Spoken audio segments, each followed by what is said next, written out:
بسم اللہ الرحمن الرحیم۔ السلام علیکم ناظرین، کل گورنر پنجاب چودھری محمد سرور نے جو انٹرویو دیا ہے وہ کمال کا انٹرویو دیا ہے،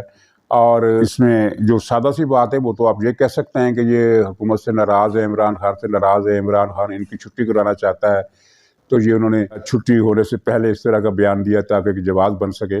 یہ تو ایک سادہ سی تشریح ہے، لیکن جناب انہوں نے جو 3 باتیں کی ہیں وہ بڑی مزیدار ہے اور بڑی معنی خیز ہے، اور انہوں نے عمران خان کے اس بیانیے کے پڑخچے اڑا دیے، بلکہ گھونسا مار کر اس کا حلیہ بگاڑ دیا ہے کہ صدارتی نظام ہی پاکستان کے مسائل کا حل ہے۔ اگرچہ یہ شیخ رشید جیسے جھوٹے وزیر یہ کل بھی انہوں نے کہا ہے کہ حکومت کا اس تجویز سے کوئی تعلق نہیں ہے، یہ بالکل سفید جھوٹ ہے، سب کو پتہ ہے کہ اس کے پیچھے حکومت ہے،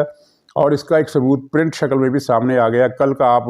روزنامہ جنگ پڑھیں، اس کا ادارتی صفحہ،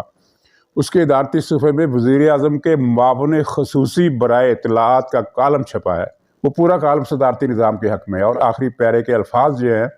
کہ اب وقت آ گیا ہے کہ یہ جائزہ لیا جائے کہ موجودہ نظام اگر مسائل کو حل نہیں کر سکتا تو نظام کی تبدیلی کی بات کی جائے۔ مطلب یہ ہے کہ صدارتی نظام، وزیر اعظم کا عمران خان کا معاون خصوصی جب یہ بات لکھے گا تو اس کا کیا مطلب ہے؟ اور اس کے علاوہ بھی آپ جو دیکھیں جو پس پردہ کردار ہیں، یعنی اس کے پیچھے چلا رہے ہیں کمپین، وہ سارے ٹی وی اینکر حضرات اور وہ کالم نگار اور وہ ویلاگر جو سارے پی ٹی اے کے ترجمان ہیں، سب کی زبان پر ایک ہی بات ہے کہ صدارتی نظام آنا چاہیے۔ اور وہ 3 دجالوں کا ٹولہ، 3 ابو جہلوں کا ٹولہ، وہ ڈاکٹر اجاز کیا نام ہے اس کا، اور وہ طارق، وہ اس طرح کے جو 3-4 دجال ہیں، ان کی یہ چوکڑی ہے، وہ تو کئی مہینے سے یہ کہہ رہی ہے کہ صدارتی، اور سب کو پتہ ہے وہ ان کے پیچھے کون ہے۔ بلکہ ان میں سے ایک دجال نے تو یہ بھی لکھا تھا کہ عمران خان کو صدر بنا دیا جائے، صدارتی نظام لا کے عمران خان کو صدر بنا دیا جائے، اور الیکشن کرانے کی ضرورت نہیں۔ مطلب یہ ہے کہ ضیاء الحق جیسا ریفرینڈم جس میں ایک ہی امیدوار کھڑا ہو اور ہاں یا نا کا آپشن ہو، اور اگر ہاں کا آپشن زیادہ آ جائے تو عمران خان صدر، اس طرح کی تجویز اس نے دی تھی۔ تو اب یہ وزیر اعظم کے معاون خصوصی کہ اس کالم کے بعد آپ ضرور اس کو پڑھیے کالم کو، تاکہ پتہ چلے کہ کتنے بودے دلائل، کتنے جھوٹ گھڑتا ہے عمران خان جو اس کا معاون خصوصی آگے چھاپ دیتا ہو۔ میرے خیال میں معاون خصوصی کو پتہ بھی نہیں ہوگا کہ اس نے کیا لکھا ہے۔ تو اس کالم میں، اور یہ سارے جو ولاگس کی ہسٹری چل رہی ہے پچھلے کچھ ہفتوں سے، ان سب کا ناطہ وزیر اعظم ہاؤس سے ملتا ہے، بنی گالا سے ملتا ہے، وہ جو بھوت پریت ہاؤس ہے اس سے ملتا ہے، بھوت پریت ہاؤس سے۔ اور یہ جو کچھ لوگوں کا تاثر تھا جس کی میں نے پہلے ہی روز تردید کر دی تھی کہ یہ اس صدارتی نظام کی مہم کے پیچھے فوج ہے،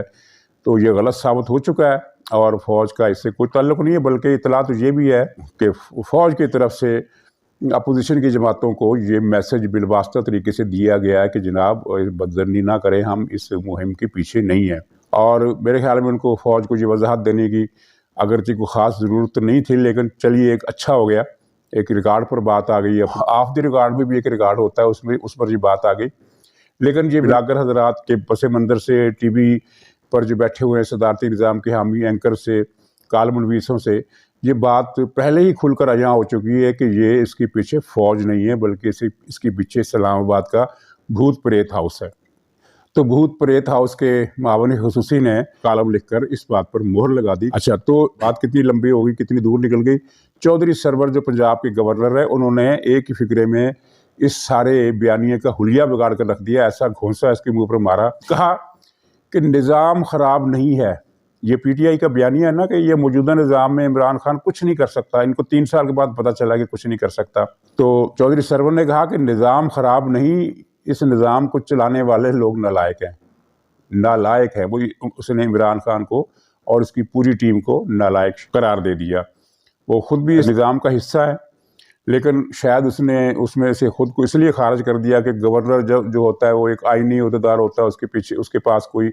کام کرنے کے اختیارات نہیں ہوتے،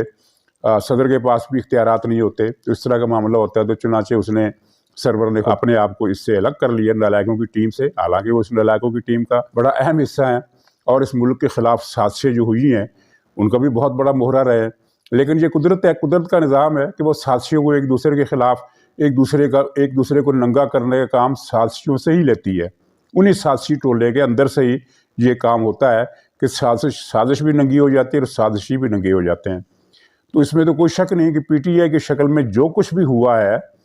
وہ پاکستان کے خلاف ایک سنگین سازش تھی، 1971 کی سازش سے بھی بڑی سازش۔ اتفاق کی بات یہ ہے کہ 1971 میں جو سازش ہوئی اس کا مرکزی کردار بھی میاں والی کا ایک نیازی تھا، اور اب جو اس سے بھی بڑی اور خطرناک سازش ہوئی ہے اس کا مرکزی کردار بھی میاں والی ہی کا ایک نیازی ہے۔ تو میاں والی کے لوگوں کو اجتماعی طور پر قنوت نازلہ پڑھنی چاہیے، یہ میرا سفارش ہے، ویسے ان کی مرضی۔ تو چودھری سرور نے کہا کہ یہ نظام کی کچھ کوتاہی نہیں ہے، کیونکہ یہ کہتے ہیں نظام خراب ہے، حالانکہ اتنا اچھا اور سازگار نظام ان کو ملا ہے کہ پاکستان میں اس سے پہلے کبھی کسی کو نہیں ملا۔ سارے کل پرزے ان کے ساتھ، رستے میں کوئی رکاوٹ نہیں، میدان صاف، اور گھوڑا ان سے پھر بھی نہیں دوڑایا گیا، بلکہ الٹا انہوں نے میدان کا نقشہ ہی بدل دیا۔ تو ناظرین، دوسری بات، انہوں نے عمران خان کو اس کی اوقات یہ کہہ کر یاد دلائی کہ میں تمہاری محبت میں پی ٹی آئی میں نہیں آیا تھا۔ انہوں نے کہا کہ دراصل شہباز شریف کے ساتھ جو اس وقت وزیر اعلیٰ تھے، صاف پانی کے مسئلے پر جب میرا اختلاف ہو گیا تھا، اس لیے میں نے پارٹی چھوڑ دی اور پی ٹی اے میں آ گیا۔ مطلب یہ تھا کہ اگر صاف پانی کے مسئلے پر میرا اختلاف نہ ہوتا تو میں آج بھی مسلم لیگ میں ہوتا، اور مسلم لیگ چھوڑنے کی یہی وجہ تھی، اس کے علاوہ کوئی دوسری وجہ نہیں تھی۔ اس کا مطلب یہ ہے کہ ریاست نے اور عمران خان نے پچھلے 5 سال میں جو ایک بیانیہ بنایا تھا کہ مسلم لیگ نے کرپشن کی ہے اور 200 ارب ڈالر کی چوری، 300 کروڑ کی چوری کر کے لے گئے اور پتہ نہیں کیا کر دیا، اس میں کوئی سچائی نہیں تھی، اور وہ تو جھوٹ، ہر طرح سے جو سارے جھوٹ ثابت ہو چکے ہیں کہ سب کچھ جھوٹ بولا گیا تھا۔ لیکن یہ تو عمران خان کے اس ساتھی کی گواہی ہے جو اب بھی عمران خان کی پارٹی میں شامل ہے اور اس کی حکومت میں شامل ہے اور پنجاب کا گورنر ہے۔ تیسری بات اس نے وہ کی جو میں نے سب سے پہلے جتنے بھی تجزیہ نگار ہیں، کالم نویس ہیں، اپنے کالموں میں بھی اور اپنے یوٹیوب کے پروگراموں میں بھی سب سے پہلے یہ بات میں نے کی تھی، بلکہ میں نے 2014 میں 2-3 کالم لکھے تھے، اس کی تصدیق کر دی ہے چودھری سرور نے۔ چودھری سرور نے کہا کہ اگر پیپلز پارٹی کا احیاء پنجاب میں ہوتا ہے تو پی ٹی آئی کا ووٹ بینک اجڑ جائے گا۔ یہی بات تھی جو میں مسلسل کہتا آ رہا ہوں کہ پی ٹی آئی نے کوئی نئے ووٹ پیدا نہیں کیے، کوئی عمران خان کی کشش کوئی اس میں کا زیادہ دخل نہیں ہے۔ عمران خان کی کشش پوش علاقوں میں ہے، کیونکہ یہ ان کروڑ پتی، ارب پتی، کھرب پتی لوگوں کا یہ فرنٹ مین ہے، ان کا شو بوائے ہے، ان کا پوسٹر بوائے ہے، جو بھی ہے۔ تو یہ کھرب پتیوں کے مفادات کے لیے قائم کی جانے والی پارٹی ہے، جس کا عوام میں کوئی زیادہ ووٹ بینک نہیں ہے، لیکن پنجاب میں ان کو ووٹ پڑے ہیں۔ اتنے ووٹ نہیں پڑے کہ یہ سیٹیں جیت سکتے، لیکن ان کو ووٹ پڑے ہیں۔ یہ وہ ووٹ ہے جو پیپلز پارٹی کا تھا۔ پیپلز پارٹی کا ووٹر، اس میں کوئی شک نہیں ہے، اور ان کو حق ہے کہ وہ نواز شریف سے نفرت کرتے ہیں۔ پیپلز پارٹی کے ووٹروں کا ایک طبقہ، سارے ووٹر اتنی زیادہ نفرت نہیں کرتے ہوں گے، سیاسی کلچر ہوتا ہے، اس کی حد تک ایک نفرت بھی ہوتی ہے، بیزاری بھی ہوتی ہے، مخالفت بھی ہوتی ہے، لیکن پیپلز پارٹی کے ووٹروں کا ایک بڑا طبقہ جو ڈائی ہارڈ قسم کا، بہت سٹانچ قسم کا ورکر ہے اور بھٹو سے بہت زیادہ عشق رکھتا ہے، اور یہ سمجھتا ہے کہ نواز شریف ضیاء الحق کی باقیات ہیں، اور ضیاء الحق نے بھٹو صاحب کو شہید کیا تھا، پھانسی دی تھی۔ تو یہ وہ طبقہ ہے جو نواز شریف کا نام سننا بھی پسند نہیں کرتا۔ اس نے جب یہ دیکھا کہ پیپلز پارٹی کمزور ہو رہی ہے تو وہ پی ٹی آئی میں شامل ہو گیا، یعنی پی ٹی آئی کے ووٹ بینک میں شامل ہو گیا۔ اور یہی بات چودھری سرور صاحب نے آج کہی کہ یہ پی ٹی آئی کا ووٹ بینک پھر نہیں رہے گا۔ تو پنجاب میں جو عوامی سطح پر جتنا ووٹ بینک ہے، جو بہت تھوڑا ہے، زیادہ نہیں ہے، 10% ہوگا، 15% ہوگا، اس سے زیادہ نہیں ہے، وہ اصل میں پیپلز پارٹی کے ووٹر ہے۔ اگر یہ پیپلز پارٹی کے ووٹر واپس پیپلز پارٹی کو مل جائے تو تحریک انصاف کے پاس رہ جائے گا جھنجھنا، جس کو وہ بجا بھی نہیں سکتی، کیونکہ اس جھنجھنے کے اندر کوئی دانے نہیں ہیں، کوئی وہ بالز ہوتی ہیں نا لوہے کی یا پیتل کی یا جو بھی سمجھ رہے ہیں آپ، کنکریاں بھی ہوتی ہیں بعض جھنجھنوں میں، تو یہ کنکریوں اور دانوں کے بغیر ایک جھنجھنا اس کے ہاتھ میں رہ جائے گا جس کو وہ بجا بھی نہیں سکے گی۔ تو یہ میں اس پوائنٹ کو بیان کرنے کا میرا مطلب یہ تھا کہ جب میں نے یہ 2014 میں لکھا تھا تو اس وقت دفتر میں 1-2 سینئر حضرات جو میرے ساتھی تھے، کولیگ تھے، میں اس اخبار کا ایڈیٹر تھا، تو میرے ڈپٹی ایڈیٹر اور دوسرے کچھ جو ادارتی صفحے کے انچارج وہ میرے پاس آئے، انہوں نے کہا کہ آپ نے یہ بات ٹھیک نہیں لکھی ہے، یہ عمران خان نے اپنی کرزمے سے ووٹ بینک بنایا ہے۔ ان میں سے ایک صاحب پی ٹی آئی کے حامی تھے، دوسرے حامی تو نہیں تھے، لیکن ان کا نقطہ نظر بھی یہی تھا کہ عمران خان کی شخصیت بہرحال ایک کرزمیٹک شخصیت ہے، اور اس کے عوام کے اندر ان کی کشش ہے، اور انہوں نے اپنا ایک ووٹ بینک جنریٹ کیا ہے، جس طرح نواز شریف نے اپنا ایک ووٹ بینک جنریٹ کیا تھا۔ تو میں نے ان کی بات نہیں مانی تھی، اور میں نے اس کے بعد مزید 2-3 کالم اسی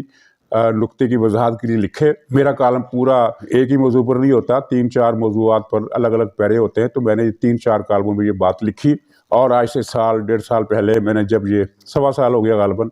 جب یہ ولاگ شروع کیا تھا، تو اس وقت بھی میں نے 2-3 ولاگز میں اس بات کو دہرایا تھا کہ یہ پی ٹی آئی کا ووٹ بینک نہیں ہے پنجاب میں. یہ ووٹ بینک اینٹی نواز پیپلز پارٹی کا ووٹ بینک ہے، جو کسی بھی صورت میں مسلم لیگ نون کو برداشت کرنے کے لیے تیار نہیں ہے. وہ عمران خان کے ساتھ شامل ہو گیا ہے. اسی طرح کراچی میں اور سندھ کے شہروں میں آپ کو پی ٹی آئی کی ووٹروں کی ایک تعداد نظر آئے گی جو اتنی معمولی ہے کہ الیکشن کے نتائج پر اثر انداز نہیں ہو سکتی. لیکن یہ بھی وہ ووٹ بینک ہے جو سندھ میں پیپلز پارٹی سے نفرت کرتا ہے، اور یہ دیکھ کر کہ یہاں اور تو کوئی طاقت ہی نہیں ہے. اور وہ چونکہ یہ ووٹ بینک ایسا ہے جو سیکولر ہے، عیاش ہے، نشے کا عادی ہے اور جرائم پیشہ ہے اور پوش علاقوں کا رہنے والا ہے، تو یہ ووٹ بینک جماعت اسلامی کی طرف تو آ نہیں سکتا. وہ تو بڑی خوش قسم کے مولویوں کی، زاہدوں کی، اسلامی نظام پر پابندی کرانے والوں کی جماعت ہے، اس میں تو شامل نہیں ہو سکتا. اور کوئی پارٹی سندھ میں ہے نہیں مسلم لیگ. تو چونکہ نواز شریف اور شہباز شریف کا متفقہ فیصلہ تھا کہ ہم نے سندھ میں مسلم لیگ کو ختم کر دینا، اور ختم کیا انہوں نے. اور چنانچہ پھر یہ وہ پارٹی جو تھی، یہ لوگ جو تھے وہ پی ٹی آئی میں آ گئے، ورنہ ان کا پی ٹی آئی سے کیا سروکار ہے. مثلا حلیم عادل شیخ، یہ جو بھی چیز ہے، اس طرح کی چیزیں پی ٹی آئی میں سندھ میں پائی جاتی ہیں، تو یہ سارا اینٹی پیپلز پارٹی ووٹ ہے. اور جو پی ٹی آئی میں آ گیا، اور سندھ میں اگر کوئی اینٹی پیپلز پارٹی صحیح اتحاد بنتا ہے، کوئی صحیح طاقت ابھرتی ہے جو مذہبی رنگ نہ رکھتی ہو، کیونکہ یہ شراب و شباب کے جو متوالے ہیں وہ اس پارٹی کے قریب نہیں آئیں گے. تو اگر کسی سیکولر قسم کا اتحاد بنتا ہے تو یہ پی ٹی آئی کے جو رہے سہے ووٹر کراچی میں اور حیدرآباد میں موجود ہیں یا سکھر میں، وہ اس طرف آ جائیں گے. باقی جو سندھ کے اندرون میں کچھ لوگ پی ٹی آئی کے حامی بنے ہوئے ہیں وڈیرے، تو وہ تو ہر حکومت کے ساتھ ہوتے ہیں. یہ وہ ریپبلکن پارٹی کی باقیات ہیں، انگریزوں کے کاشتہ پودے کی یادگار ہیں اور ایوب خاں کی یادگار ہے. یہ اگلی مرتبہ جب کوئی اور اتحاد بنے گا تو اس کے ساتھ ہو جائیں گے. تو اس لیے یہ تو چودھری سرور کے یہ تینوں نکات جو ہیں یہ بہت ہی اہم ہے اور بڑے مزیدار ہے. اب دیکھنا یہ کہ عمران خان اس کو برداشت کرتا ہے کڑوا گھونٹ پی کر، یا احمد جواد کی طرح کک مار کر چودھری سرور کو بھی پارٹی سے نکال باہر کرتا ہے، یا پھر یہ کہ چودھری سرور صاحب خود ہی کسی دن اعلان کر دے کہ خدا حافظ. تو ناظرین، اسی پر اجازت چاہتا ہوں. اگلے ولاگ تک کے لیے خدا حافظ.